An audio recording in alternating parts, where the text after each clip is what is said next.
o desafio do tratamento periodontal, ele tem que ser encarado, porque a doença periodontal ela ainda é uma doença bastante misteriosa, né?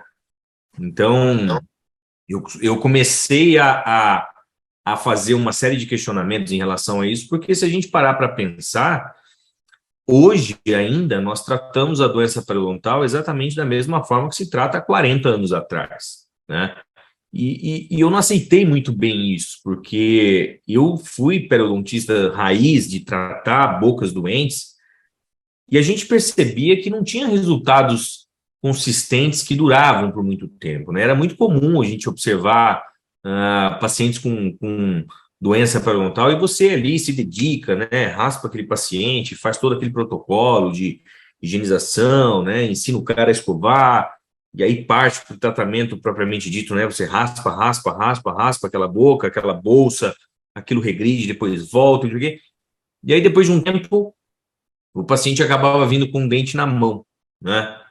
E ele não vinha com um dente na mão como se fosse um troféu, falando, doutor, tá aqui, ó, seu troféu, o símbolo da sua dedicação por todos esses anos aí que a gente tratou, tentamos, mas não deu certo, né? É difícil, o paciente ele via puto da vida, porque ele gastou uma grana, né, no tratamento que acabou resultando depois na perda do dente. E isso frustrava muito o perguntista, né?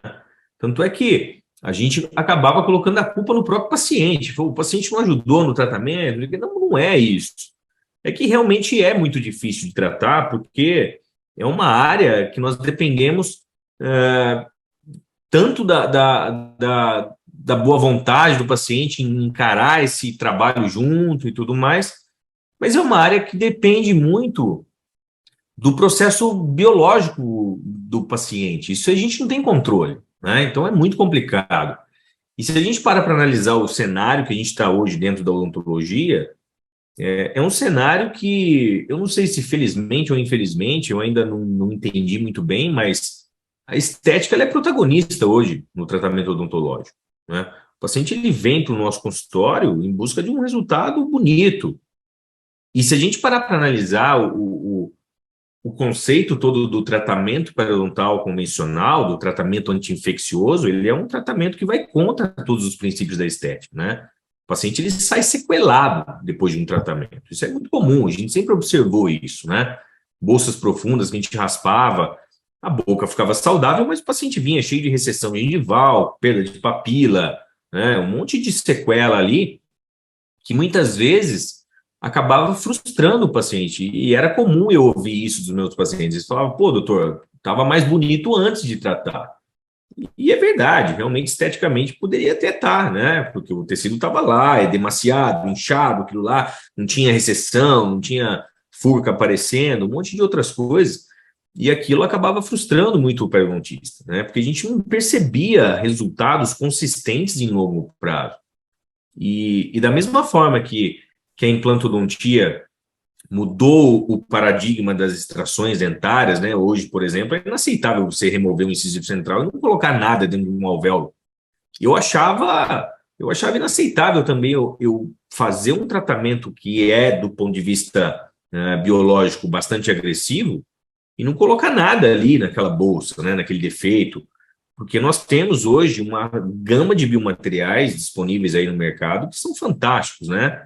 Um, particularmente falando, né, do Endogain, que é o único biomaterial com potencial regenerativo que nós temos em termos de regeneração periodontal.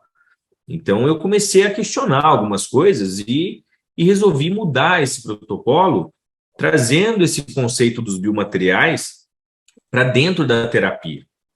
Só que de uma forma um pouquinho diferente, né? Buscando também um resultado estético, né? Porque sabendo que a periodontia, o tratamento convencional anti-infeccioso, ele tem uma sequela que vai contra os princípios da estética, a gente percebe que o nosso desafio ele acaba sendo muito maior, né? Então, se nós pararmos para pensar que hoje a estética, ela infelizmente, no meu ponto de vista, ela é protagonista na história, a gente precisa pensar também em uma forma de fazer com que nós tenhamos uma manutenção, talvez, né, de uma manutenção da parte estética também no tratamento anti-infeccioso, ou talvez uma diminuição dessas sequelas, né? Eu costumo falar que o tratamento estético funcional, ele obrigatoriamente ele deve passar por uma avaliação periodontal prévia. Por isso que eu falo que a periodontia ela acaba sendo a chave da integração das especialidades, porque qualquer profissional hoje que se dedica a fazer um bom planejamento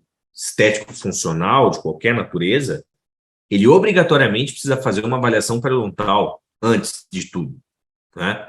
Por dois motivos que é muito claro para nós, né? O primeiro é para restabelecer realmente a saúde bucal daquele paciente, né? Que é a essência do tratamento periodontal.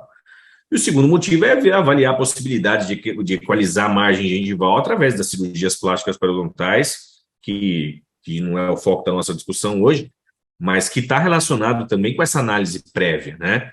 Então, quando a gente pensa hoje em tratamento anti-infeccioso, eu costumo dizer que a gente precisa fazer sempre um bom diagnóstico, que o segredo, na verdade, da odontologia é diagnóstico, né?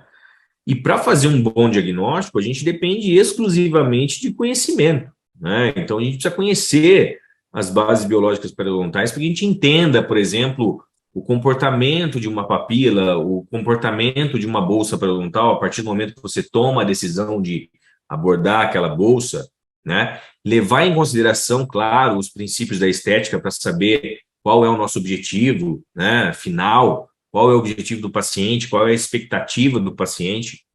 Eu acho que isso é importante a gente lidar com isso, porque principalmente quando está relacionado à perda dentária e o paciente busca talvez um tratamento de reabilitação com implantes, a expectativa sempre é muito alta.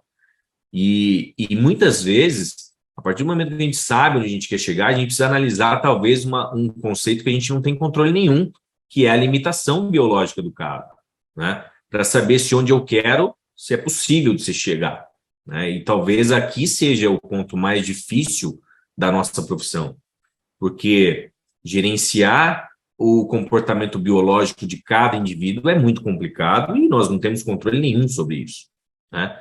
Para que aí sim a gente consiga bolar um protocolo de tratamento que seja previsível, né, e trazendo os benefícios que a gente espera dentro de um conceito multidisciplinar, né, de uma análise multidisciplinar. Então, eu sempre falo que esse tratamento que deve passar por essa avaliação periodontal prévia, ela precisa levar em consideração, claro, que o paciente ele procura um tratamento estético e que dentro da terapia anti-infecciosa nós temos essa possibilidade também de talvez diminuir essas sequelas do tratamento periodontal, né? Eu acho que quem é periodontista aqui, né? Não sei se tem periodontistas, mais periodontistas aí, tem, né? Tem bastante periodontista, Tem não? bastante periodontista aqui, acho que a maioria é periodontista. Então, e quem trata a doença, eu acho que percebe isso muito claramente, né? Porque é muito comum, a gente já, talvez até avisar o paciente, falar, olha, o tratamento ele tem uma consequência, vai acontecer isso, você vai ter uma recessão gengival, você vai ter uma sequela de papila, de black space e tudo mais, a gente já avisa isso previamente.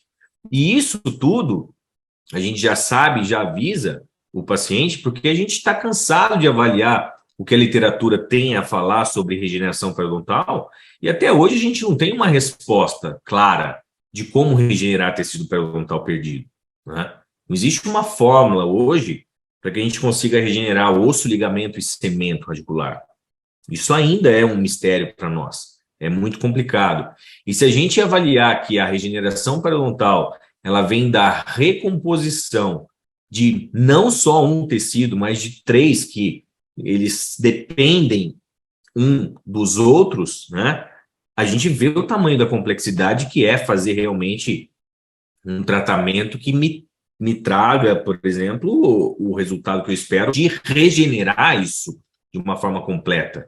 Quando a gente está diante de um defeito ósseo, por exemplo, é muito claro, o nosso objetivo é fazer uma reconstrução óssea. A regeneração gengival é a mesma coisa. Se está faltando gengiva, você põe gengiva. Agora, e quando tem um defeito periodontal? A gente precisa regenerar todo o complexo de sustentação, que envolve a regeneração do osso, do ligamento e do cemento. E isso é muito complicado. Eu costumo dizer que talvez o maior avanço em termos de entendimento da formação do ligamento periodontal na regeneração periodontal, ele foi estampado aqui na capa do livro do Linde, né? A gente conhece bem esse livro, né? O livro que a gente estudou a vida inteira, que já está aí na sua, sei lá, quinta ou sexta edição, se não me engano, não estou lembrado agora, mas que nessa época, quando ele lançou esse livro aqui, que ele fez questão de estampar na capa do livro, talvez o maior avanço que nós tivemos nas pesquisas de formação de ligamento periodontal, né? E a capa do livro do Linde tem um implante em contato com duas raízes residuais, né? E um ligamento periodontal ao redor dessas raízes, e por uma ocasião nós percebemos aqui, né? Eles perceberam na época que tinha ligamento periodontal ao redor do implante. Então, talvez o maior avanço foi esse. Bom, as células do ligamento periodontal vêm do cemento radicular. Bom, até aí não adiantou muita coisa, né? Porque se a gente for parar para pensar no que esse dado traz de benefício para quem é clínico, para quem trata a doença, a gente fica ainda meio que parado no tempo, né? E é muito comum, né? Não sei se alguém já passou por essa situação, mas sempre foi muito comum, eu observava isso nos meus casos. Quando a gente tratava um paciente com doença periodontal, e aquela periodontia raiz mesmo, onde a gente radiografava, media lá com a reguinha o tamanho da pedra de inserção, e aí a gente fazia o tratamento, e depois de um certo tempo a gente fazia novas radiografias, né? O paciente estava saudável, né? Não tinha mais bolsas, as bolsas fecharam e tudo mais. Só que às vezes a gente percebia que em algumas regiões muito específicas, né? Como a gente vê aqui nessa radiografia de 2018, que está ampliada aqui, em algumas regiões a gente percebia que ganhava um pouquinho de osso. E como tinha ali a imagem visual de uma lâmina dura, porque a gente não pode matar o cara para fazer uma histologia, a gente deduzia que ali a gente tinha conseguido fazer uma regeneração, né? Eu tive uma nova inserção periodontal, né?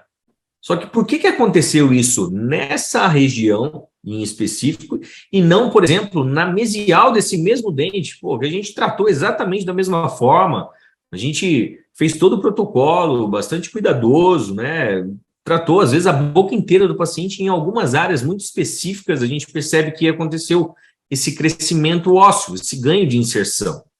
E a gente vê que em algumas áreas específicas que a gente ganhou esse tecido aqui, o motivo de nós termos ganhado, às vezes, uma inserçãozinha em alguma área específica é porque simplesmente nós não raspamos todo o cemento da superfície da raiz. E aquele cemento remanescente, ele estimula a formação do osso alveolar para poder fazer a ligação com as fibras de Sharp do ligamento periodontal, né? Então, se a gente for parar para pensar em termos de metodologia, pô, descobrimos a cura do tratamento periodontal. É só não raspar toda a camada de cemento. Porque a gente sabe que a camada de cemento tem em torno de 25 micrômetros, 25 a 50 micrômetros. Não tem como eu raspar 15 micrômetros, deixar 15 lá e falar, bom, vamos deixar uma parte para poder, né, ter a possibilidade de ter uma regeneração. Não dá para fazer esse translacional. Eu não consigo aplicar isso clinicamente. Então, ainda não adiantou muita coisa, né? E às vezes eu falava, pô, por que cresceu só aqui? Será que eu raspei errado aqui? Será que eu raspei errado na mesial e raspei certo na distal? Não, né? Foi por uma ocasião ali que, do ponto de vista técnico, talvez eu tenha raspado errado aqui, né? Porque um dos sinais clínicos que a gente tem que observar quando a gente faz uma raspagem é ver se a raiz está lisa, né? Se a gente removeu todo o cemento, né? É um sinal clínico que a gente fala, bom, tá tudo bem, tá tudo limpinho, né? Só que a gente também precisa lembrar que a doença periodontal, ela tem alguns mistérios aí que giram em torno, claro, que é até do fator etiológico principal, né? Porque a gente sempre, né, discutiu muito o biofilme como fator etiológico primário da doença periodontal, né? E é claro que isso tem uma relevância enorme dentro do conceito da doença, mas que a gente não pode deixar de lembrar que toda essa resposta que vai acontecer frente ao acúmulo de biofilme, ele pode ser modificado através de fatores ambientais e fatores de risco, e talvez o mais complicado, né, que é a resposta do hospedeiro. Então, esses fatores acabam modulando essa resposta frente a um processo inflamatório infeccioso, no caso da doença periodontal, e que nós não temos controle nenhum, né? Cada um responde de um jeito. E é muito comum a gente observar isso. Pacientes que têm muito acúmulo de biofilme, às vezes não têm perda óssea. Pacientes que não têm nada de biofilme, às vezes têm uma perda de inserção violenta, né? Então, eu trouxe aqui, inclusive, dois exemplos bastante extremos, né? Esse senhor aqui, de 68 anos de idade, eu tratei esse paciente aqui quando eu estava ainda na graduação, na faculdade, há mais de 15 anos atrás. Essa é a situação clínica dele, né? Você quase não vê dente, você só vê pedra, né, de cálculo. E quando a gente terminou de remover todo o cálculo, a gente pediu uma radiografia panorâmica para ele. Perdoem aqui a qualidade, porque é muito antiga mesmo. Ele não tinha nada de perda de inserção. Nada. Não tinha uma bolsa. Ele tinha muito cálculo, muito biofilme e nada de bolsa. Por outro lado, a gente vê uma menina aqui de 15 anos de idade que tinha uma higiene bucal bastante exemplar e ela estava perdendo dentes por doença periodontal, né? Então, aí é que entra já uma das grandes discussões, né, em relação ao, ao fator etiológico, né? Pô, será que o biofilme realmente é o causador da doença? Talvez não sozinho, né? Mas tem uma relação muito forte com a resposta imunológica de cada um, né? Então, a gente percebe aqui foram os dois extremos que já caiu na minha mão, né? Uma menina que foi diagnosticada na época, né? Eu tratei ela há 8 anos atrás, com uma periodontite agressiva, né? Antiga periodontite agressiva, antiga periodontite juvenil, e ela estava perdendo dentes, né? Perdeu a antiga periodontite agressiva localizada, né? Perdeu os 4 primeiros molares, perdeu os 4 incisivos inferiores e os 2 centrais superiores, né? Então, a gente começa a perceber o quão misteriosa realmente é essa doença, né? E o tratamento dela também é bastante curioso, bastante desafiador. Porque quando a gente pensa em periodonto doente hoje, a gente, claro, tem 2 grupos de doença periodontal. Tem a doença que é reversível, né, no caso a gengivite, e a doença, né, que causa realmente a perda de inserção, né, que é até hoje ainda, do ponto de vista biológico, irreversível, que a gente não consegue recuperar esses tecidos que foram perdidos, mas que a gente precisa entender que o entendimento da doença, o entendimento até do comportamento biológico de cada indivíduo, nos faz, nos faz muitas vezes começar a absorver informações para tomar o que eu acho que seja uma das decisões mais difíceis que o dentista precisa tomar, que é quando tratar um dente ou quando condenar um dente. Não sei se vocês concordam comigo, mas no meu ponto de vista hoje como dentista, eu acho essa decisão talvez uma das mais difíceis que existe, né? De você ver um dente periodontalmente comprometido e falar com certeza esse dente tem que sair da boca, ou esse dente pode ficar porque ele pode ser tratado, e ele vai ficar bem por um bom tempo, né? Vocês concordam? Para mim é muito difícil tomar essa decisão. Ela não é uma decisão que a gente toma assim, baseado em poucos critérios, em poucas análises. É uma decisão que é baseada em vários critérios, que a gente poderia até bater um papo aqui depois, mas muitos livros colocam aí como fator principal o tamanho da perda de inserção e grau de mobilidade, mas tem muita coisa relacionada com a doença, principalmente esse mistério que gira em torno da progressão da doença periodontal, que nos faz ainda ter essa dúvida de quando tratar e quando condenar, principalmente agora, né, com os implantes, né, a evolução da implantodontia mudou muito o tratamento periodontal, né, porque hoje a gente pensa muito em tirar realmente o causador da perda óssea, que é o dente, e manter ali o que tem de osso ainda para a gente poder pôr um implante bem posicionado, né, para que possa ser restaurado ali numa condição bastante aceitável e tudo mais. Mas a gente precisa lembrar que, muitas vezes, aquele dente periodontalmente comprometido, ele pode ficar na boca, dependendo do tamanho da perda de inserção, dependendo do grau de mobilidade, dependendo do tipo de perda óssea, do desenho da perda óssea, da resposta imune desse hospedeiro e de várias outras coisas, né? Então, tem muita coisa para que a gente tenha aqui, muita coisa que a gente precisa avaliar para poder tomar essa decisão de uma forma bastante sólida, né? Então, o grau de progressão da doença periodontal, ele ainda é bastante misterioso, porque ele pode ser modulado por diferentes atuações, né, externas, como fatores ambientais, tipo de dieta que o paciente tem, né, hábitos parafuncionais, inclusive, tratamento que esse paciente vai ser submetido. Então, é ainda muito complicado de se tratar, né? E se a gente parar para avaliar hoje os estágios, né, de doença periodontal que a gente acaba encarando, o nosso desafio está em tratar pacientes em estágio avançado, né, que são os estágios 3 e 4, né, diante dessa nova classificação, né? Então, basicamente, estágio 3 e 4 são pacientes que apresentam, de uma forma mais geral, para a gente não ficar discutindo muito isso, bolsas profundas. Pelo menos uma bolsa profunda, né, na boca. Ele já se enquadra nesse quesito aqui de estágio 3 ou estágio 4, dependendo se tem perda dentária ou não. Mas esse sempre foi o nosso desafio. E se a gente parar para analisar o protocolo que foi desenvolvido, inclusive pelo Mariano Sanz, que ele publicou em 2020, agora recentemente, ele é um protocolo que ainda resgata o conceito do tratamento anti-infeccioso convencional, que foi criado lá na década de 60, na década de 50, né? Que basicamente gira em torno de 4 fases. Claro, hoje foi separado por fases, mas é basicamente a mesma coisa, né? O que ele coloca como fase 1, por exemplo, que é o tratamento não cirúrgico, e é aqui que realmente eu comecei a questionar se esse protocolo, né, ele era efetivo em qualquer grau de periodontite ou em qualquer estágio de periodontite, né, porque levava lá em consideração a gente fazer uma instrução de higiene oral do paciente, é o que nós conhecíamos antigamente como procedimentos básicos, né, e outras manobras. Era aquele conceito, né?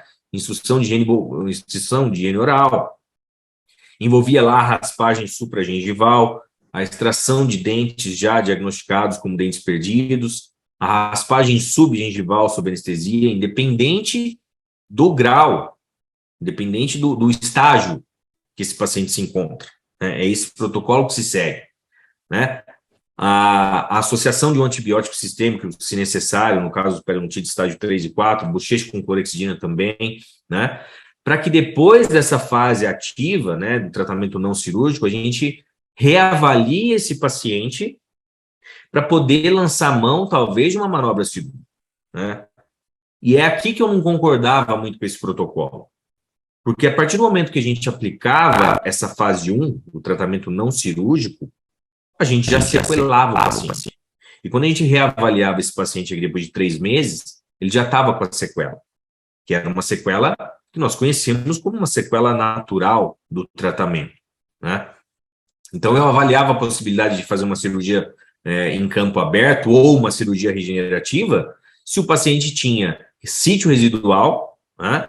Então, depois dessa primeira abordagem, se ele tivesse ainda bolsas ativas, né, que é o que os autores chamam de sítio residual, a gente poderia já lançar mão de uma manobra cirúrgica, podendo ser ela cirúrgica convencional ou cirúrgica regenerativa, né?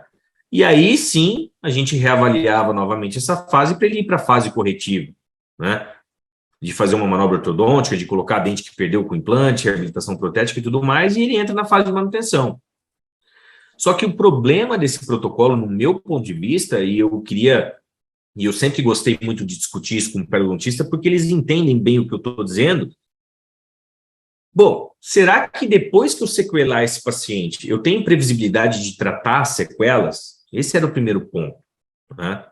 E outra coisa, se nós temos um apelo estético hoje que é extremamente grande, será que o paciente hoje ele aceita o resultado de um tratamento não cirúrgico, que é o causador realmente da sequela? Porque qual era o defeito, qual era o problema na fase ativa que eu via? Era a raspagem subgengival. Principalmente quando a gente tratava pacientes com bolsas profundas, pacientes estágio 3 e 4, né? Porque a partir do momento que você anestesia o paciente que tem uma bolsa profunda e faz uma raspagem subgengival, né, sem abrir o retalho, né, tratamento não cirúrgico, nós conhecemos a sequela dessa abordagem. E ela é inevitável, na grande maioria dos casos. Eu trago um exemplo clínico disso que eu estou falando para vocês, né? Essa paciente aqui é uma paciente que eu tratei há um tempo atrás, na época que eu estava no mestrado ainda, e depois eu tive a possibilidade de reavaliar ela depois de um tempo, mas essa paciente aqui era uma paciente que foi diagnosticada na época como uma paciente com doença periodontal agressiva generalizada, né? mas ainda com a margem gengival bastante preservada em termos de posicionamento, né, muito próxima da junção cemento-esmalte, poucas recessões, e essa paciente ela tinha bolsas bastante profundas, né? Então, a gente observa aqui na radiografia panorâmica, na periapical, o tamanho dessas bolsas, né? Então, era um quadro que foi diagnosticado na época como uma periodontite agressiva generalizada. Então, ela tinha bolsas de 7 milímetros nos centrais, né?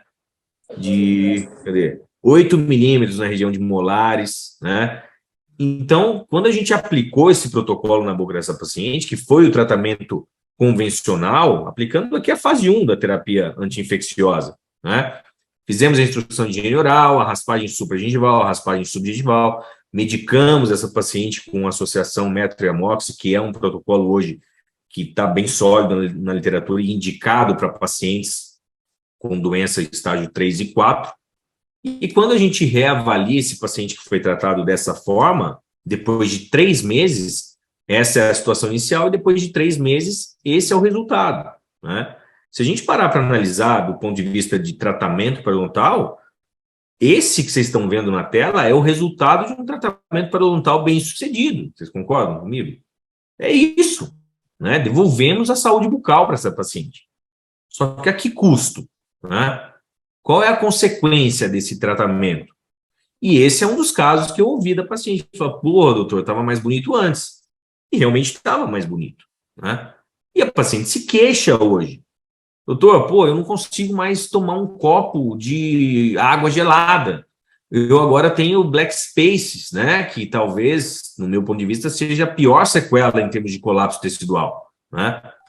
E a hipersensibilidade, que acaba sendo uma loucura para esse tipo de paciente, porque ela é insuportável, principalmente quando ela é generalizada, né? Então, eu comecei a me questionar justamente por conta desse tipo de resultado.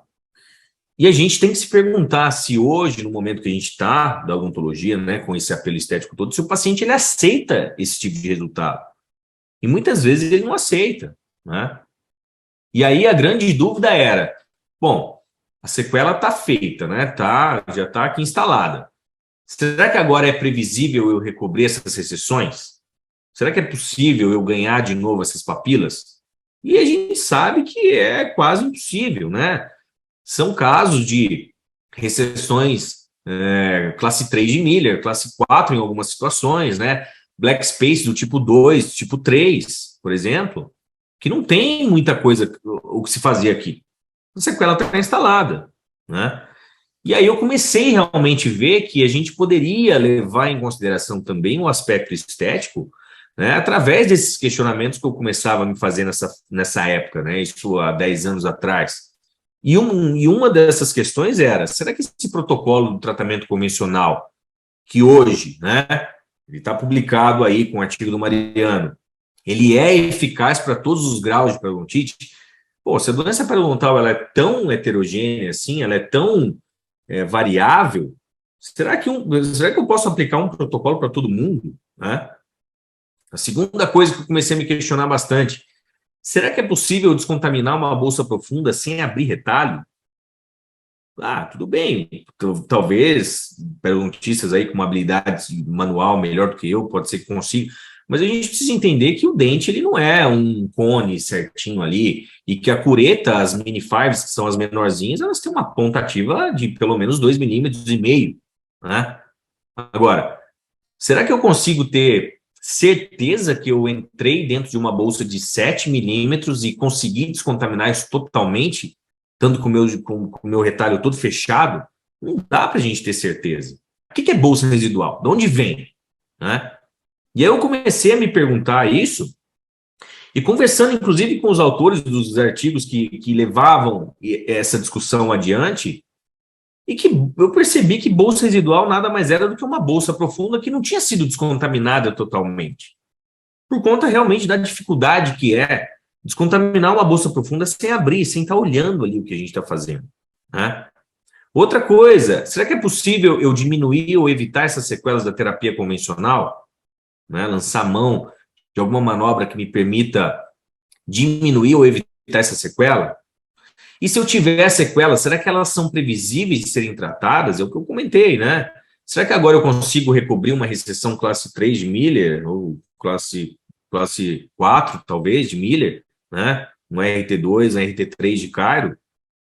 Será que é possível eu conseguir fazer uma manobra de reconstrução de papila, né? Que nós todos aqui sabemos que não existe hoje nenhuma técnica de reconstrução de papila que seja previsível, né? Em que você aplique aquela técnica, aquela papila volte para o lugar dela de origem. É impossível isso. É quase impossível. É muito. Não é, impossível é muito forte, mas é extremamente imprevisível, né? E aí eu comecei realmente a avaliar esses questionamentos e fui buscar na literatura essas respostas, né?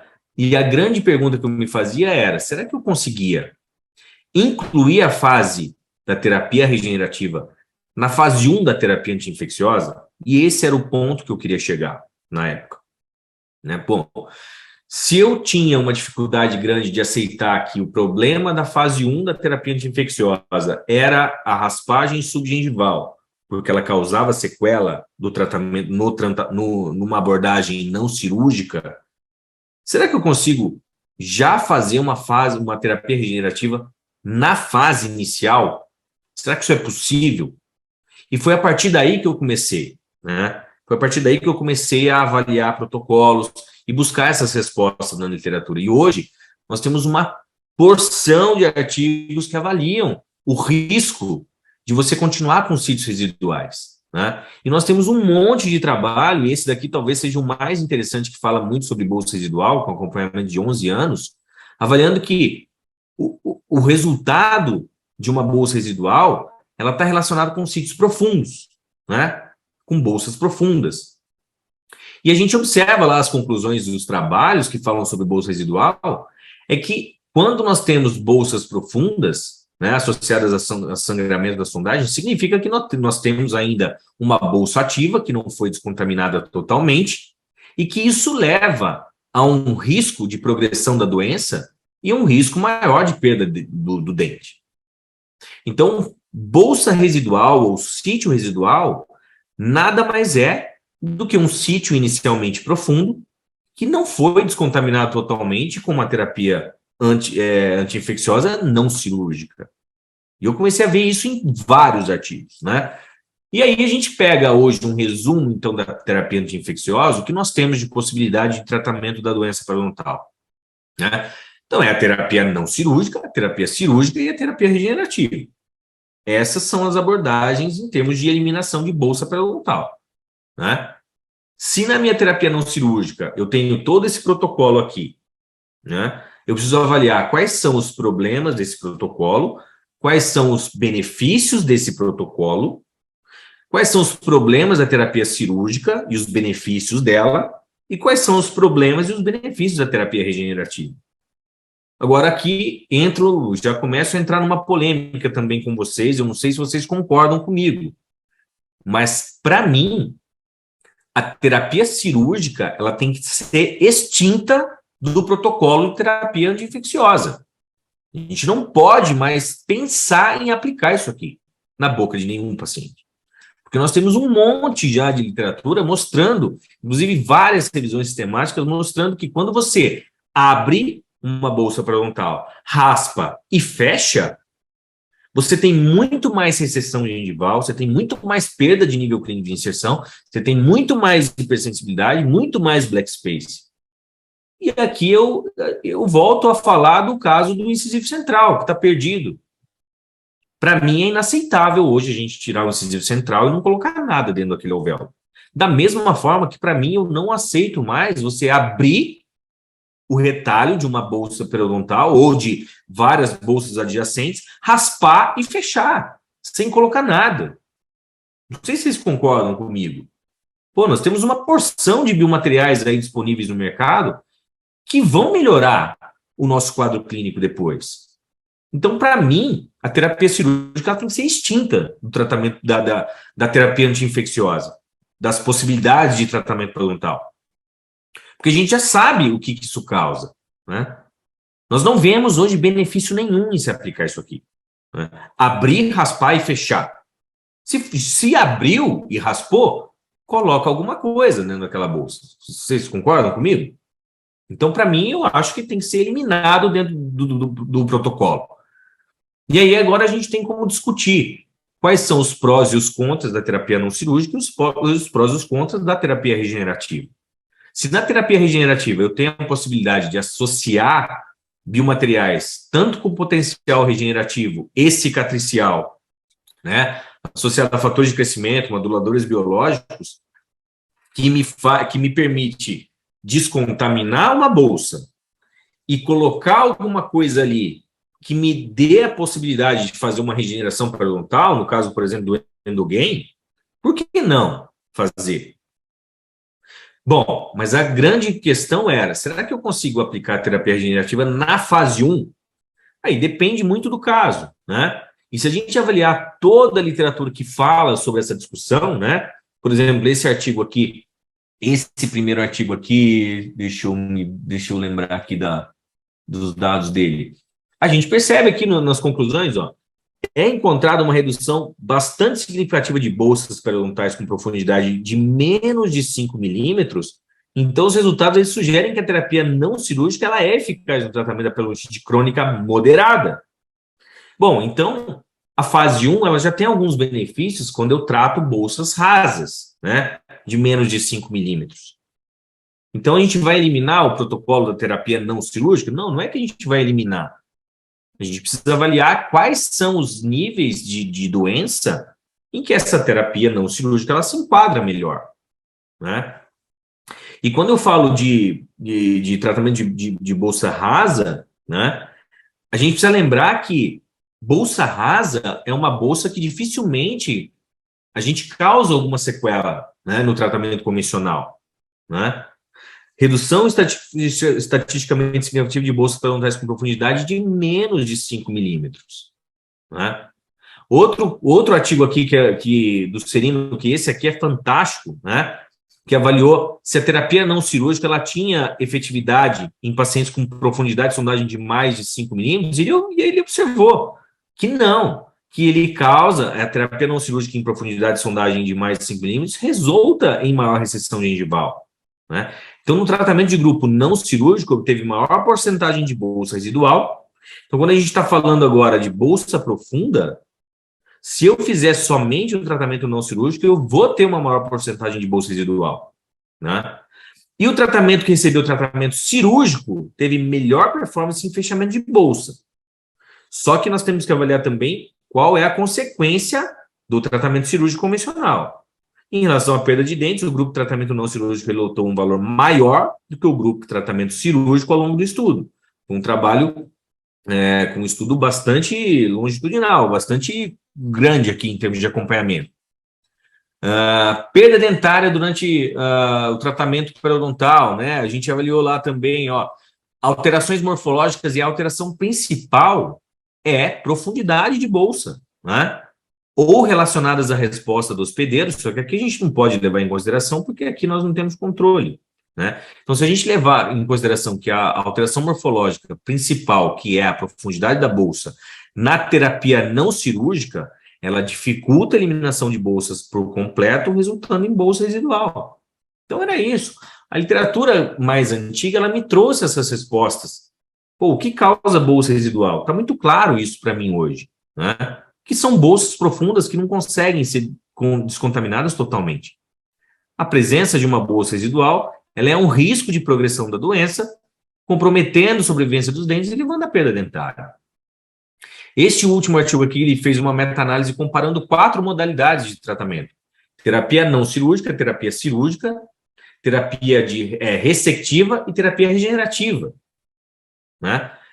São 4 modalidades de tratamento que, dentro do protocolo convencional, tem indicações bastante distintas, em termos até de qual o momento em que se aplica cada uma delas. E a conclusão é bastante óbvia aqui. Em profundidade de sondagem inicial moderada de 4 a 6 milímetros, a raspagem é preferível à terapia cirúrgica, né? Mas a cirúrgica é ressectiva, porque ela resulta em menor perda de nível clínico de inserção.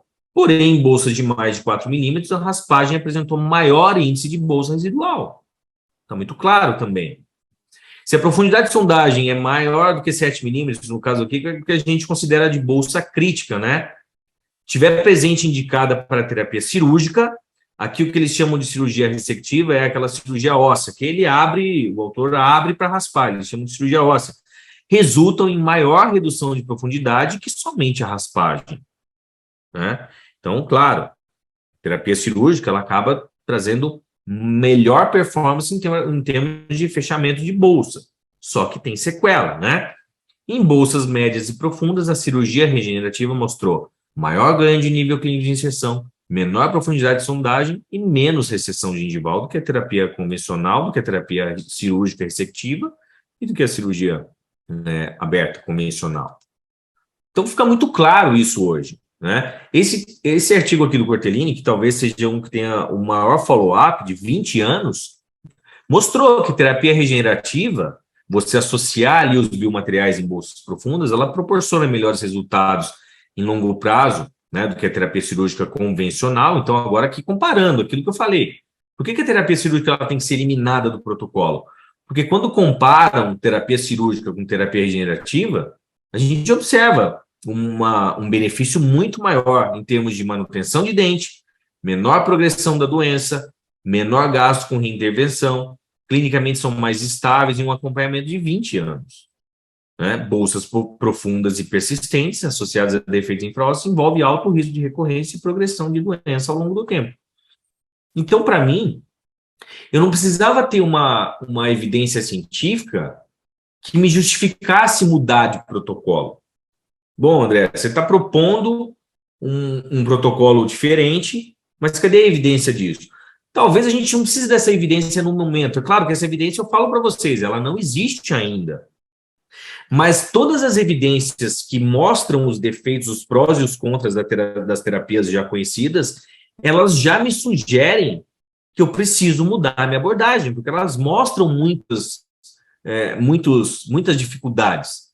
Vocês concordam? Não sei se vocês concordam comigo, vocês podem me interromper aí a hora que vocês quiserem, mas é muito claro para mim como a gente tem dificuldade em aplicar um protocolo em qualquer nível e grau de progressão de doença. O mais legal disso tudo é que quando eu comecei a avaliar o que a literatura trazia de informação, era exatamente o que eu via clinicamente nos meus pacientes. Né? Isso fazia muito sentido para mim, porque dificilmente a gente começa a avaliar resultados de evidências científicas e muitas vezes a gente não observa clinicamente isso em uma constância tão grande. E isso é exatamente o que acontece quando a gente trata a boca de um paciente. Né? Você raspa uma bolsa profunda sem abrir, essa bolsa ela persiste. Pô, isso para mim era muito claro. Eu falava, caramba, será que é só comigo? Será que eu estou raspando mal? Eu começava a me questionar. Mas aí, quando eu comecei a ver esses resultados, eu falei, cara, isso é normal. A literatura está mostrando o que acontece.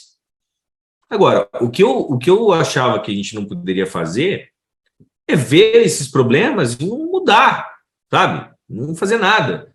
Continuar tratando dessa forma, sabendo que tem o problema. Terapia não cirúrgica funciona? Funciona para paciente com estágio moderado de doença, ou leve. Não para o paciente com doença severa. Como é que vocês colocam no mesmo balaio esses diferentes grupos de pacientes que têm respostas imunológicas diferentes, que têm graus de progressão e de severidade de doença completamente diferentes? Para mim, isso é inaceitável. Né? Será que eu abrir, descolar o retalho, é tão mais agressivo do que eu entrar com uma cureta enorme dentro de uma bolsa e sair rasgando tudo lá de baixo para cima? Será que eu estou provocando um trauma tão maior assim? Né? Então, é uma questão para a gente começar a refletir a respeito. Uma coisa que tem que ficar muito claro não é que eu sou contra a fase 1. Eu acho que a fase 1 ela tem benefícios, como eu mostrei aqui em alguns artigos, em bolsas mais rasas, né? Então, por exemplo, se um paciente ele foi diagnosticado com periodontite estágio 3 ou 4, então vocês concordam comigo que ele vai ter pelo menos um sítio ali com bolsa profunda, né? Para entrar dentro dessa classificação. Só que, às vezes, ele tem, por exemplo, bolsas de 4, bolsas de 5, aí ele tem uma bolsa de 7, em uma região, aí ele tem uma outra bolsa de 5, outra bolsa de 8. Em algumas áreas ele tem bolsas rasas, em algumas áreas ele tem bolsas profundas. Eu acho que a fase 1 ela tem benefícios, sim, nas bolsas rasas. Então, o que, que eu faço? É claro que, se vocês pararem para pensar assim, o cara vai abrir o cara logo de cara. Não, não é assim. A gente precisa fazer uma descontaminação prévia, até porque eu não posso abrir uma gengiva que está toda inflamada, né, sangrando para caramba e tudo mais. Quando eu tenho uma situação em que eu tenho ali o biofilme presente, muito cálculo, né, aquela gengiva toda edemaciada, inflamada, o que, que eu faço? Eu aplico a terapia inicial só nas bolsas rasas. Então, se ele tem uma bolsa profunda de 7 milímetros, eu vou raspar de forma não cirúrgica todas as bolsas, inclusive essa bolsa profunda, só que não vou aprofundar, eu vou descontaminar de forma supragengival essa bolsa profunda e eu medico esse paciente com metro e amox, que é a indicação do protocolo para estágio 3 e 4. Passado uma semana, porque metro e amox são por 14 dias, passado uma semana, 7 dias, eu abro esse paciente.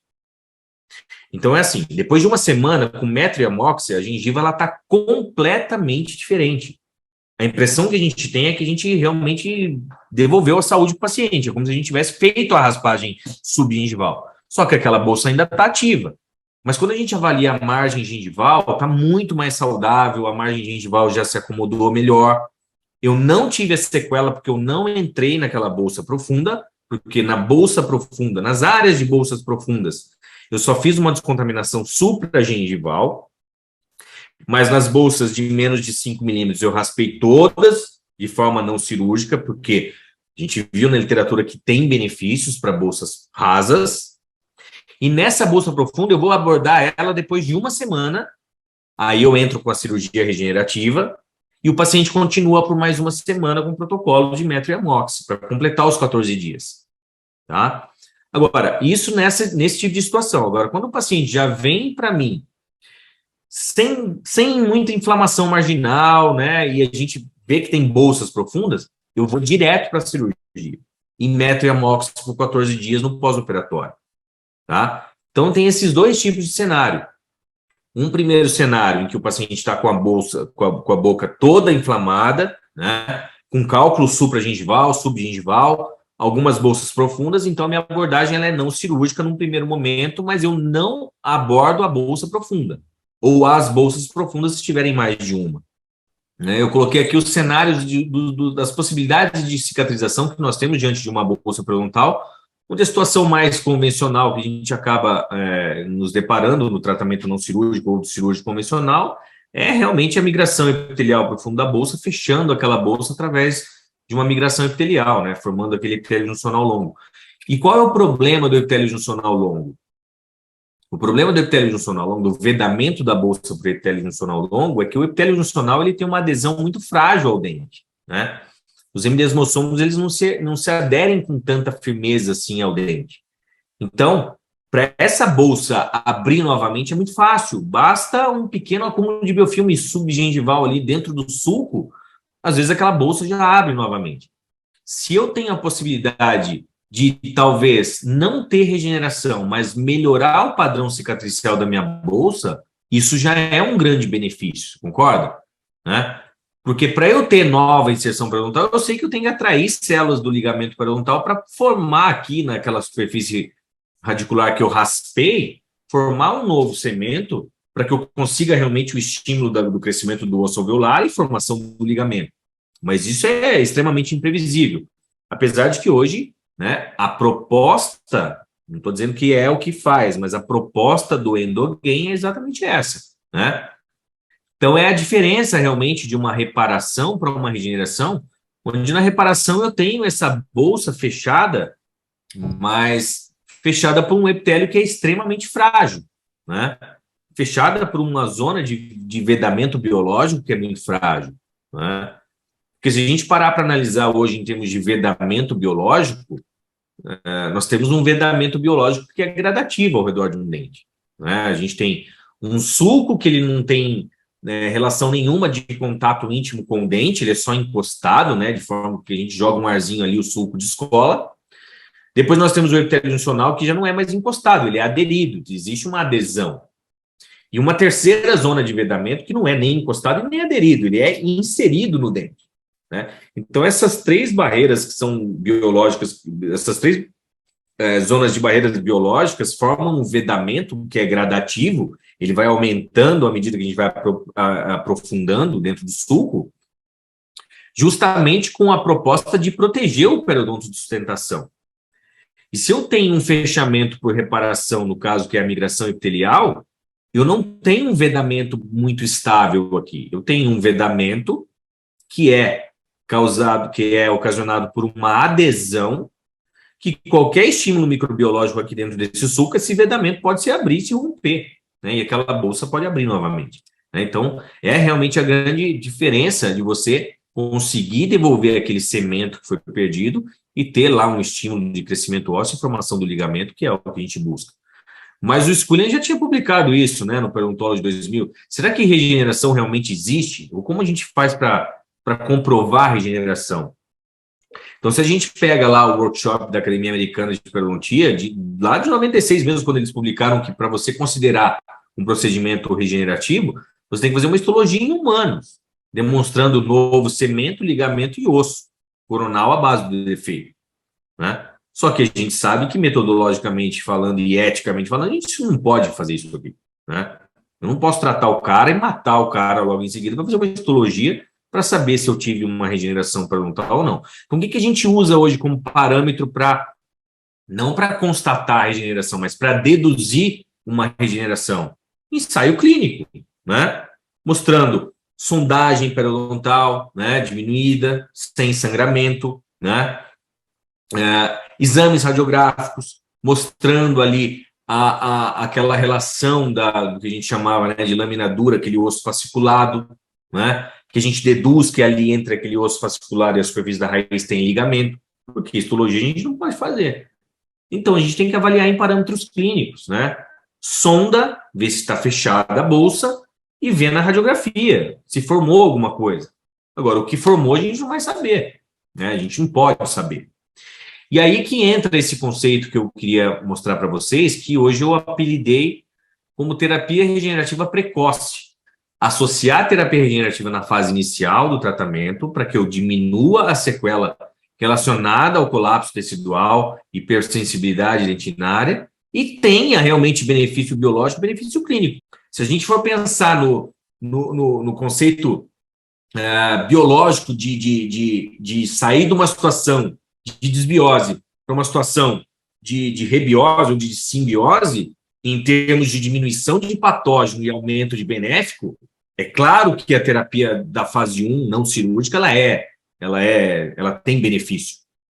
Mas em termos de benefício clínico, não tem que ter benefício só microbiológico. Eu não posso pensar só em diminuição, em alteração daquela ecologia microbiana que está relacionada com aquela doença. Eu tenho que ter uma relação de benefício que agregue tanto clinicamente o meu paciente, traga benefícios para o meu paciente, clínicos para o meu paciente, e também benefícios microbiológicos, né? Eu tenho que diminuir patógeno e aumentar benéfico e ter benefícios clínicos também. Então, é isso que é interessante a gente poder discutir, né? Então, tem benefício? Tem, depende. Se for um benefício somente microbiológico, para mim, não vale, não é só isso que eu busco. Agora, se nesse protocolo eu tenho benefícios tanto microbiológicos, por quê? Porque eu estou descontaminando aquela bolsa, eu estou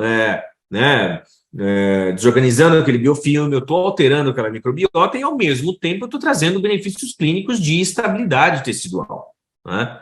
Então, esse protocolo de terapia precoce, ele tem uma relação direta com preenchimento de defeitos infraósseos, no caso, né, com materiais xenógenos, né, biomaterial xenógeno, e a associação do endogain, da melogenina. Por quê? Porque a melogenina ela tem o potencial regenerativo que eu espero ter. Não sei se vai ter, mas se existe algum material que tenha potencial regenerativo, é ele. Então, eu coloco lá, se tiver, legal, se não tiver, tem outros benefícios, né? Porque uma coisa que a gente descobriu até há pouco tempo atrás é que o Endogain tem benefícios cicatriciais também, né? Não é só benefício regenerativo, não é só uma ação regenerativa. Tanto é que hoje a gente usa o Endogain ao redor de implantes, justamente para a gente poder melhorar vedamento biológico, padrão cicatricial e tudo mais, e ele não tem ação regenerativa nenhuma, né? Então, o que eu costumo dizer é que, preenchendo um defeito infraósseo, eu consigo não... Na verdade, não é a intenção de preencher o defeito infraósseo com biomaterial, não tem a intenção de formar osso para ter um novo ligamento ali. Porque se não tiver cemento na raiz, não vai ter nova inserção. Mas a função do biomaterial, na verdade, nesses defeitos infraósseos, é simplesmente de promover um arcabouço de um biomaterial inorgânico, de lenta reabsorção, que a partir do momento que o meu retalho entra em contato com ele fibrose ali e eu diminua as chances de uma recessão gengival, né? Quem aqui faz implante sabe, quando a gente faz um implante imediato, por exemplo, num alvéolo de um incisivo central, eu fico com toda a vestibular do implante aparecendo, né? Todas as espiras vestibulares ali. Por quê? Porque o implante está apoiado lá na parede palatina e eu criei aquele gap enorme. E quando eu preencho o gap com um biomaterial, eu não estou esperando que aquele biomaterial vire osso autógeno e osso integre na vestibular do implante. Não é essa a intenção. A intenção é preencher aquele espaço para diminuir o colapso tridimensional do processo cicatricial ali, de ter extraído um dente. Então, no caso da doença periodontal, da bolsa periodontal, é exatamente a mesma coisa. Eu não estou preenchendo aquele defeito com osso simplesmente para poder fazer com que aquele biomaterial vire osso e aquele dente volte a ter tudo aquilo que eu coloquei de osso de inserção. Não é essa a intenção. Tanto é que muita gente me pergunta, então nesse protocolo você não usa membrana? De jeito nenhum. Se usar membrana, estragou o protocolo. Por quê? Porque membrana ela é utilizada para você fazer um isolamento celular ali. Eu não quero que o tecido conjuntivo invada a minha região enxertada. Membrana, barreiras, é para diferenciação celular, é para fazer regeneração óssea guiada. Não é isso que eu quero na doença periodontal. E nunca vai ter. É impossível a gente fazer isso ao redor de um dente, né? A regeneração óssea guiada, ela funciona porque você perdeu o dente, você tem um defeito ósseo. Mas quando eu coloco o biomaterial dentro de um defeito, eu realmente quero que o meu retalho entre em contato com esse biomaterial e fibrose ali. Porque esse biomaterial sendo de lenta reabsorção, ele vai manter aquela margem gengival naquela posição. Então, eu já estou diminuindo a sequela da recessão, né? Muitas vezes até do black space, porque na região interproximal ele se comporta da mesma forma, né? Então, eu trouxe esses pequenos exemplos aqui para mostrar o quão difícil é a gente descontaminar uma bolsa profunda sem abrir um retalho. Ou como é que eu sei que eu estou descontaminando totalmente uma forca de um primeiro pré-molar sem olhar o que eu estou fazendo? Um tratamento não cirúrgico. Não sei se eu não sou um bom periodontista, mas na minha mão eu não consigo descontaminar isso sem abrir, sem olhar. É muito difícil. A mesma coisa nesses caninos, né? Bolsas de 12, de 15, de 20 milímetros de profundidade. Como é que eu sei que eu estou descontaminando isso sem abrir, né? Então, aí a gente entra na discussão que a Elaine comentou a respeito até, inclusive, de quando a gente tem uma indicação bastante pontual para a regeneração e quando a regeneração não vai funcionar, quando, por exemplo, o biomaterial não vai ter uma ação tão efetiva assim, né? Então, uma das coisas que eu discutia bastante era que um dos fatores para que a gente discutia a respeito de tomar a decisão de condenar um dente, muita gente discutiu o fato de o dente ter mobilidade. Ah, um dente com mobilidade é um dente que não tem uma vida longa, porque ele já perdeu muito de inserção. Às vezes não.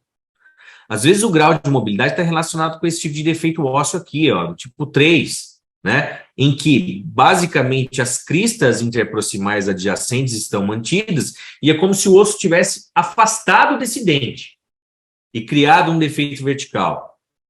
Esse dente ele pode apresentar uma mobilidade, mas esse dente aqui, ele tem um defeito infraósseo que é o que a gente chama de defeito extremamente favorável para a regeneração.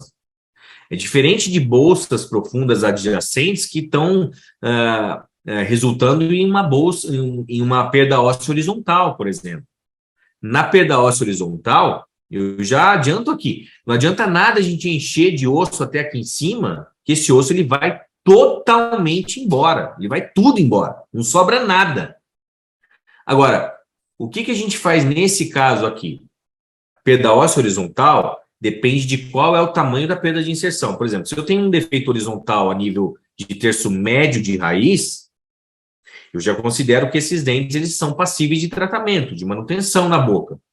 Então, a gente pode fazer a terapia regenerativa, mas sem associar o enxerto ósseo. Só com o endogain, por exemplo.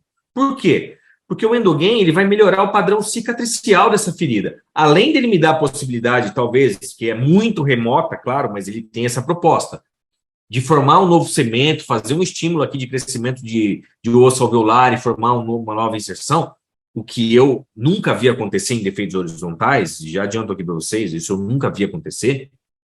Mas se não acontecer, o endogain ele tem uma propriedade cicatricial que melhora o padrão de vedamento biológico. Ou seja, ao invés disso aqui tudo fechar por epitélio juncional longo, tem uma chance muito grande de eu ter inserção conjuntiva, uma zona de inserção supracrestal muito maior do que a zona de inserção de epitélio juncional longo, uma zona de migração de epitélio juncional.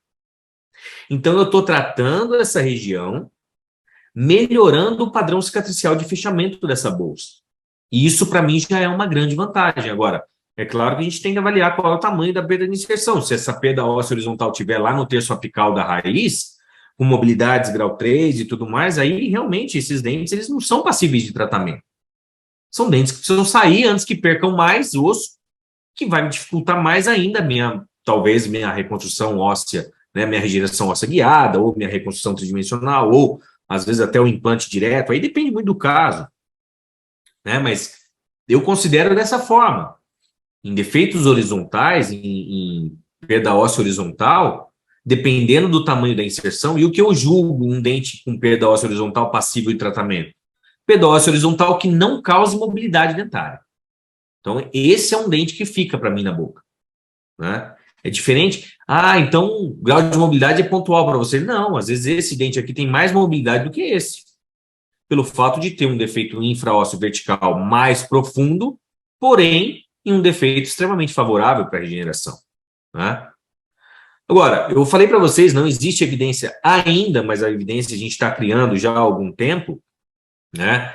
Isso aqui já é isso aqui são resultados preliminares, tá? A gente tem que fazer um estudo muito grande a respeito disso. A gente já envolveu outras instituições para fazer um multicêntrico de bastante peso, né? Mas a proposta é essa. É você pegar uma situação onde tem associação de bolsas profundas, paciente estágio 3 e 4, e abrir esse paciente que não tem aquela inflamação marginal, né, aguda, partir para a manobra de regeneração, né, aplicando lá a melogenina, né, o endogain, o biomaterial, fechar aquela bolsa e no final você tem avaliando, claro, todos os parâmetros clínicos que são avaliados em qualquer tratamento de doença, redução de profundidade de sondagem e ganho de nível clínico de inserção. Isso aqui a gente sabe que vai mudar, que vai melhorar. A literatura já mostra. Agora, o que eu quero avaliar agora é o posicionamento da margem gengival em função da junção do cemento esmalte. Se eu estou tendo sequela ou não, né? Então, para mim, isso aqui está sendo mais importante agora. Por quê? Porque isso aqui eu sei que melhora, tanto em bolsas moderadas quanto em bolsas críticas de mais de 7 milímetros, por exemplo, né? E os resultados que a gente está vendo, nesses casos que a gente está operando aí já faz um bom tempo, é que realmente melhora muito o padrão cicatricial. Nós diminuímos muito as sequelas, né? Resultando aqui em instabilidade marginal, que tem um benefício estético interessante, né? Então, isso aqui é aquilo que eu falei para vocês. Quando eu tenho uma situação de paciente estágio 3 ou 4, com inflamação aguda, com cálculo supragengival, né, muito biofilme, inflamação, a minha fase 1, ela vai estar relacionada com todas as manobras lá convencionais de instrução de higiene oral, tudo mais. Aí a raspagem subgengival, sob anestesia, é feita somente em bolsas mais rasas. Nenhuma bolsa profunda eu abordo nessa primeira, eu acesso nessa primeira abordagem. Aí o que eu faço nesse caso? Eu faço a medicação, metro e amox por 14 dias, bochecho com clorexidina, só que depois de uma semana a situação é essa. Aí depois de uma semana eu entro com a cirurgia periodontal regenerativa. Porque aí a margem gengival já está praticamente cicatrizada, ela já está numa condição bem melhor por conta da ação dessa raspagem subgengival e supragengival, né, em sítios rasos, nos sítios profundos, nessa descontaminação supragengival, até mais ou menos uns 3 milímetros aqui de profundidade eu posso acessar sem causar nenhuma sequela, e a ação do metro e amoxi, que é violenta, né, quem trata o paciente com doença periodontal sabe que metro e amoxi associado a uma bomba de antibiótico. E o quadro de inflamação local, ele muda completamente depois de uma semana de metro e amoxi associado. Né? Claro que se eu parar por aqui, daqui a pouco isso aqui está assim de novo. Por quê? Porque a bolsa lá no fundo está contaminada ainda. Só que nesse momento é a hora de eu abordar com cirurgia regenerativa. Né? Então, se vocês me perguntarem, existe um protocolo para isso? Na verdade, ainda não existe. Por quê? Porque a gente ainda tem alguns gaps, por exemplo. O protocolo é esse aqui. É o acesso cirúrgico ao quadrante que tem a bolsa profunda, né? Se tiver bolsa profunda em todos os quadrantes, você vai acessar cirurgicamente todos os quadrantes. A abertura do retalho, e aí uma das grandes discussões que a gente ainda não entrou em consenso ainda é qual é o design desse retalho, né? Que a gente vai discutir aqui um pouquinho também. Então, uma coisa que eu gosto muito de fazer é a instrumentação mecânica usando broca periodontal. Eu uso as curetas, eu uso o ultrassom, mas a broca periodontal, para mim, é meu xodó. Eu não faço tratamento periodontal sem broca periodontal, né? Porque elas têm um formato que elas entram realmente no fundo ali da bolsa. A descontaminação química também, né? Com EDTA 24% por 2 minutos, que é o protocolo lá do Prefigel, né? Ou do EDTA convencional. A aplicação do Endogain, que tem o benefício regenerativo. Então, o Endogain, ele entra em 2 etapas do protocolo. Em contato com a raiz, para que eu consiga, né, tirar ali o máximo do benefício regenerativo que ele tem. E depois que eu preenchi o defeito com o biomaterial, eu aplico de novo o Endogain por cima para melhorar o padrão cicatricial do meu retalho. E aí eu suturo. Né? Agora, em termos de design de retalho, por que a gente ainda não entrou num consenso? Porque a gente está vendo aí uma evolução grande em termos de design de retalho para diminuir sequela do tratamento periodontal. A gente saiu lá da Wiedemann modificada, né, de 1974, e hoje a gente tem algumas opções, né, que o Cortellini acabou publicando em termos de preservação de papila, principalmente, né, que é a técnica da papila modificada, né, a técnica minimamente invasiva, né, que também veio do Cortellini. Hoje em dia, um protocolo bem interessante que foi publicado pelo Júlio Rasperini e agora ele tá reavaliando os casos junto com o Trombelli a respeito dessa técnica Soft Tissue Wall Technique, em que ele está associando um enxerto de tecido conjuntivo como se fosse uma construção de uma parede, né, que ficou faltando ali para aquele defeito virar um defeito favorável para a regeneração. A gente avalia resultados muito interessantes nesse tipo de protocolo, mas ainda são estudos preliminares, a gente não sabe ainda qual é o melhor. Então, em termos de design do retalho, a gente pode fazer várias opções. Claro que, se eu hoje abro o retalho como se fosse um retalho intrasulcular, como se fosse uma Wiedemann modificada, um retalho intrasulcular, né? Mas eu não tiro aquele colarinho todo, né? E que, claro, a gente sempre observa em perdas interproximais um colapso de papila. Isso é normal, isso é natural nesses casos. Tem perda, tem bolsas de 8 milímetros, não vai perder a papila. É muito difícil não perder, né? Mas hoje, mesmo as técnicas de preservação de papila acabam tendo esse resultado, né? Então, eu não vou entrar em detalhes aqui a respeito do Endogain, que eu acho que todo mundo aqui já conhece bastante. Foi avaliado já que ele tem um potencial antimicrobiano bastante interessante, não da proteína, né, mas do gel ali, do alginato de propileno glicol, que é o carreador dessa proteína, né. Foram avaliados aqui talvez um efeito anti-inflamatório, mas não tem realmente. E então a gente sabe que é um biomaterial que tem potencial regenerativo, um potencial cicatricial muito bem, com um efeito antimicrobiano, principalmente nesse artigo aqui que avaliou o alginato de propileno glicol em diminuição, por exemplo, da PG, que talvez seja um dos patógenos mais agressivos que nós temos na doença periodontal, e ele tem uma ação de eliminação de PG que é muito semelhante à clorexidina, então é um benefício muito bom. E se a gente vai para os estudos clínicos que mostram realmente o comparativo de você fazer uma terapia ou não cirúrgica, ou uma cirurgia, uma terapia cirúrgica convencional, em comparação com a terapia regenerativa com o endogain, com o uso do endogain, a gente observa que em todos os parâmetros clínicos, o grupo que recebeu o endogain, ele tem uma melhora estatisticamente violenta, de forma geral aqui, uma melhora violenta, né, em todos os parâmetros clínicos, né, em alteração, em aumento de recessão, redução de profundidade de sondagem, ganho de nível, em todos os parâmetros clínicos ele é muito benéfico. Então o endogain ele faz parte do nosso protocolo, né? Então vamos ver aqui um casinho que é bem emblemático para mim, porque esse é um caso que foi indicado para mim e o dentista me mandou só essa radiografia periapical. Falou, André, esses dentes estão flutuando na boca, né? O termo que a gente usa.